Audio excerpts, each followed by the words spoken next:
Why do we both see the same ghosts? We're not talking to each other in the match. So why is it? And he was like, oh, maybe it's like we're seeing the same connections, maybe because there's something in us that's the same, like the same in all humans, maybe. And I think back to my original point, I remember why I mentioned it now. He mentioned the exact same thing about like Alan Watts' like mystical experience about letting go, right? And then suddenly he found himself there because he had this intense period of effort and then he let go. And then upon letting go, he found himself there spontaneously. He said the same thing about a chess move. He said most people do decide on the best move, they make the move, and then you write it down because you have to keep a track of the game. And he says, but I suggest doing it in a different order. I suggest calculating, deciding on the move after calculating, writing it down, and then making the move. Because, have you ever noticed that sometimes you're kind of trying to weigh up all the odds and you're like, I don't know. You try and make a decision. This is about anything, but he's using chess as an example. And then as soon as you make the move, seconds later, you go, oh my god, that was a mistake. He said, well, how do you only realize after you make it? You did all this calculation in your head, and you're like, I guess that's the best. I'm settling on that one. And then as soon as you make the move, somehow, then you realize suddenly within seconds sometimes that, oh no, that was a mistake. Oh my god, I screwed up. And I get this experience too when I play chess. Why is it only after you've made the move that you realize it was some massive screw up? And he says it's because you've let go. You've gripped really tightly to calculate the solution. And now you're like, okay, I guess that one. And you're still gripping tight. Then you make the move and it releases all the pressure. You're like, okay, don't need to think about it anymore. I've settled on it. But as soon as you release the pressure, that's when your wisdom kicks in. And it sees that like, oh, actually, yeah, your calculation was correct. But like 50 moves deep, this is the best move. Except that the second move is wrong. So you calculated all that junk afterwards. And he was saying that the reason you see it so immediately is because you've let go. You've let go of the problem. You're like, okay, I'm not going to think about it anymore, making my decision. And upon letting go, that's when you see it. And he says, because letting go is when you see things, not when you grasp them. And I was thinking to myself, oh, that's so cool. That's exactly what Alan Watts said. That it was upon letting go, after a period of effort, that he found himself spontaneously there. So maybe, and I think like Alan Watts said it in a similar way, doing anything is not a matter of the effort produces the success. It's the letting go that produces the success. The effort just produces the ability to let go. I thought that was very like,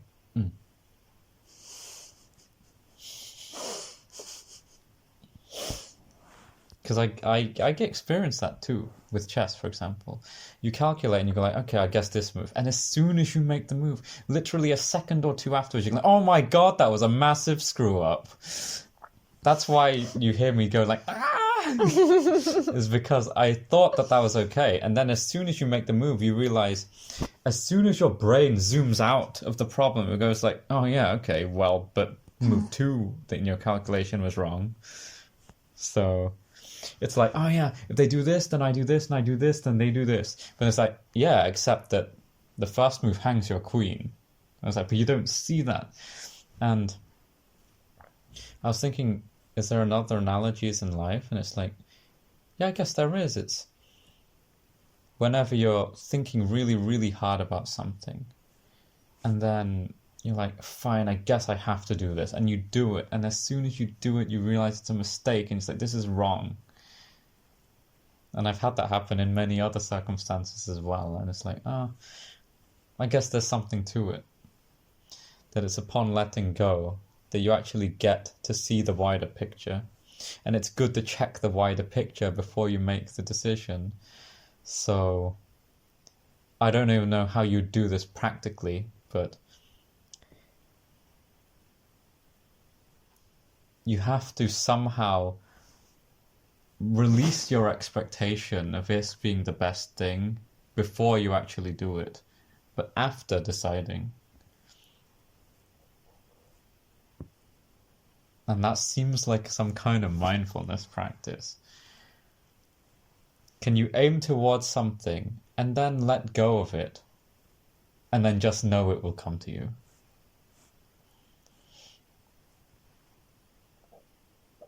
That seems hard.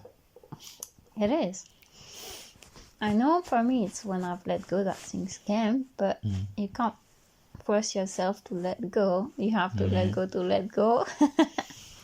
But also, I think even with you, because all of the stories you've told me, it's you tried really hard and then you let go. But you knew what you put effort in to kind of fuel the engine, then you let go, and it's almost like all of that effort has built this new vision, but you can't see it until you take a step back.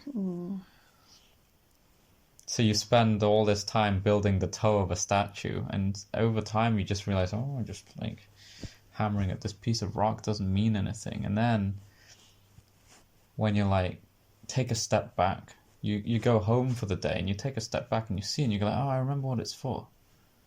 Oh yeah, that's where it fits. Yeah, it's like with my project, I started to feel frustrated, right?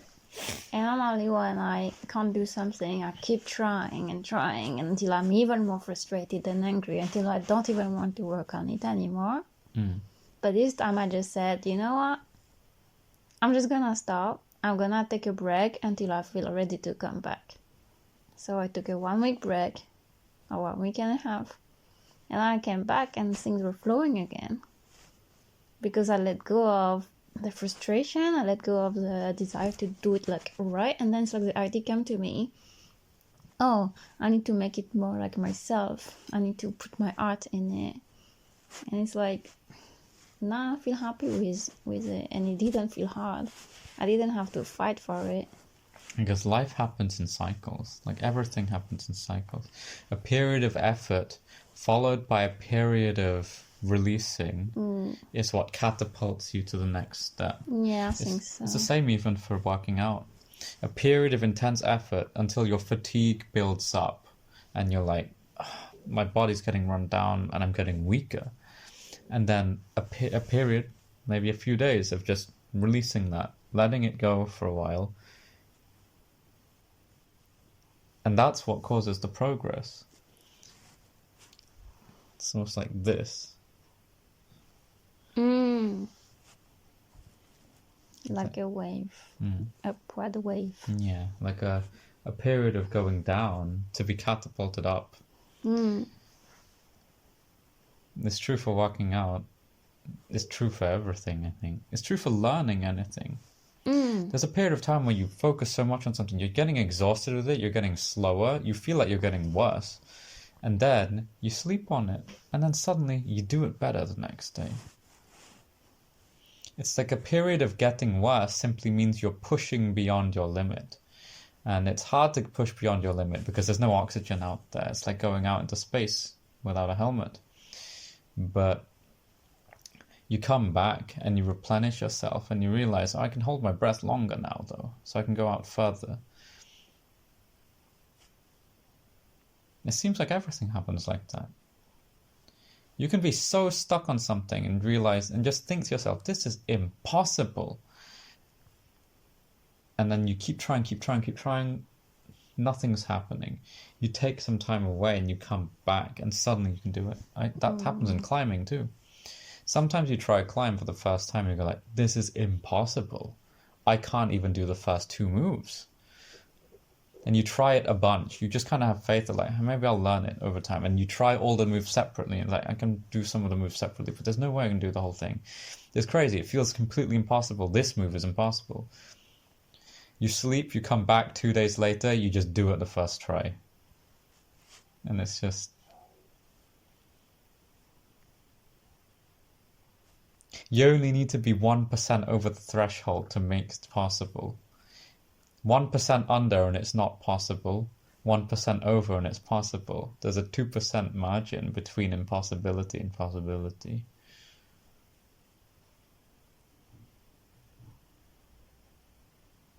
So even if something feels impossible, you're only 2% away from it being possible, potentially, if you're right at the edge.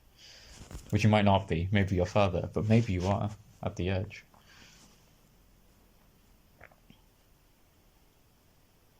I've had that advice given out by a lot of climbers, like a lot of strong climbers. Regularly try things you feel like you have no chance at. Just try. Try them. Even if you feel like you can't do them, even if you feel like that's impossible, try it. It makes you aim up. Mm.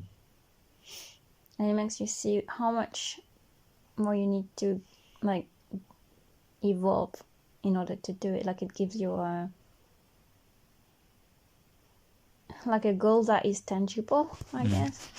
It doesn't become this impossible thing. Like, maybe you can see, oh wait, there are some parts I can do and there are some I can't yet, but then that means I can learn it, and now I can know what I have to learn. Otherwise it's like it's a fuzzy fantasy dream almost, but when you try it makes it a bit more realistic.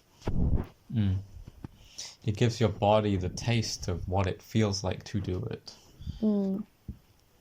It's like a little, it's like you're drawing a rough sketch. It's not that great now, but it's the beginning.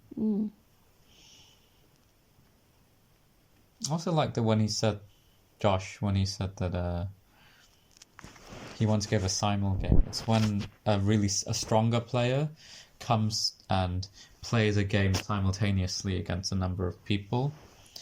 So essentially they all get a chance to play someone much stronger than them for practice.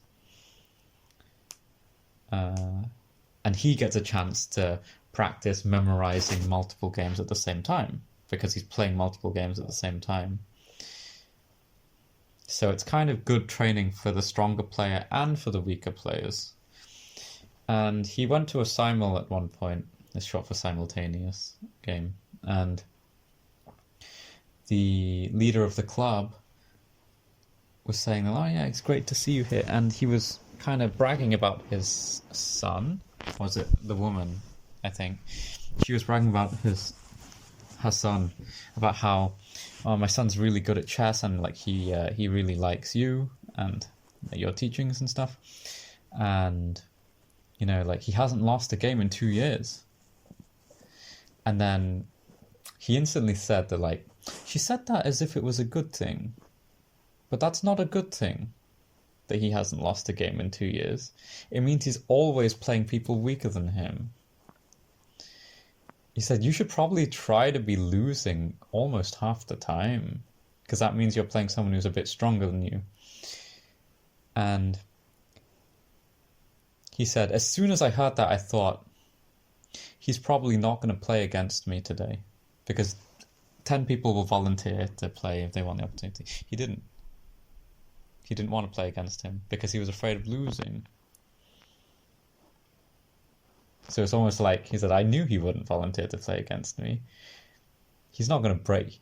If he's counting his streak, then it matters to him whether he wins or loses, and he wants to keep the streak, while he's not going to keep it playing against me. Because most likely the stronger player wins. Maybe 80% of the time, depending on how big the rating difference is. It might be close to 100% of the time if the rating difference is big enough. But I was thinking of that as, like, what a good insight. If someone says that they've never lost, it just means, oh, you're not growing then. So if someone brags about how they got this first try, this first try, this first try, it just means they were always punching below their weight. Because when you try, you make mistakes and you have lost sometimes. Yeah, especially if it's beyond you. If it's beyond you, then it's not gonna work a lot of the time. But sometimes it will, but a lot of the times it's not gonna work. But I was thinking that, oh yeah, what he said is, it's good. If you only succeed at things and you want to be better, you're not going to be better doing it that way. Kind of like how when people say, they're like, yeah, they brag about all their successes and like how they did this all on the first try. Well, if you did it on the first try, it means it was easy for you. You intentionally picked easy targets, which is fine for some people, but it just means that if you are under the illusion that you want to grow, then that's not the way.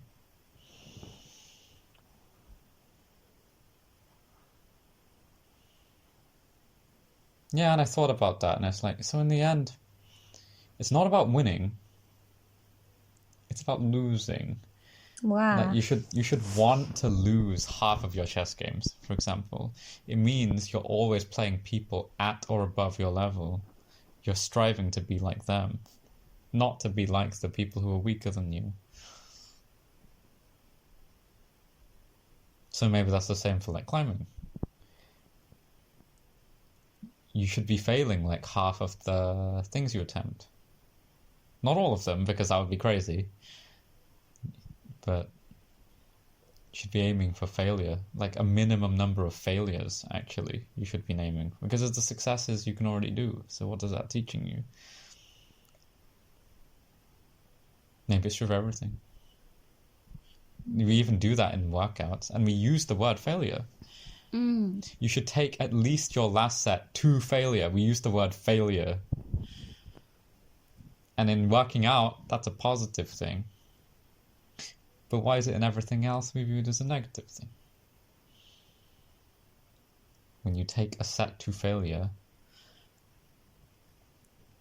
well, you should take your goals to failure as well. Wow. Yeah. Yeah, that was good. I think sometimes he uses some language that is a bit overly complex for what he's trying to say, but I like the points that he makes. Who was it? The coach guy, Josh Waitskin.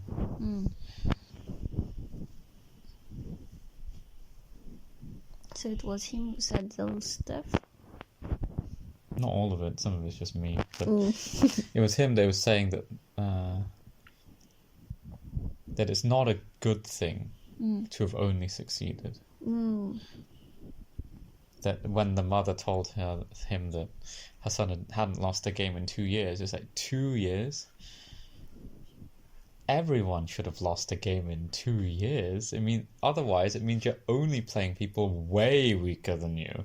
Because even a weaker player sometimes has a chance to beat you. If you miss one opportunity and they see it, you know, maybe it's only a 5% chance, but it's still there. If you played hundreds of games in 2 years and you haven't lost a single one, it means they were so much worse than you that none of them saw any mistakes that you made. And yeah, that's what he was saying. That's when he said also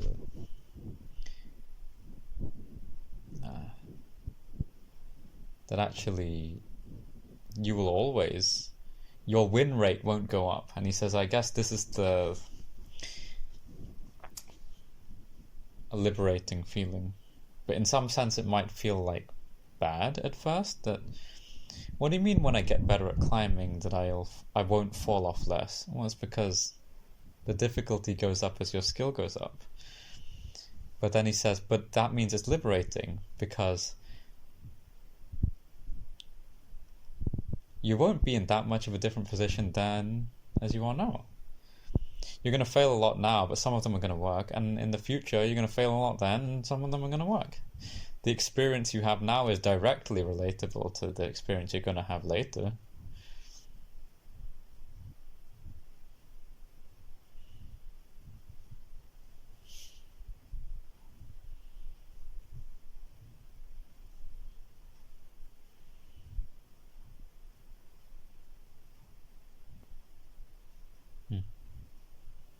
I like seeing the connections between things. I know.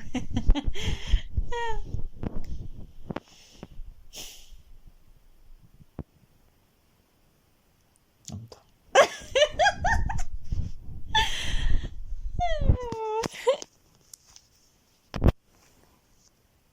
20 minutes.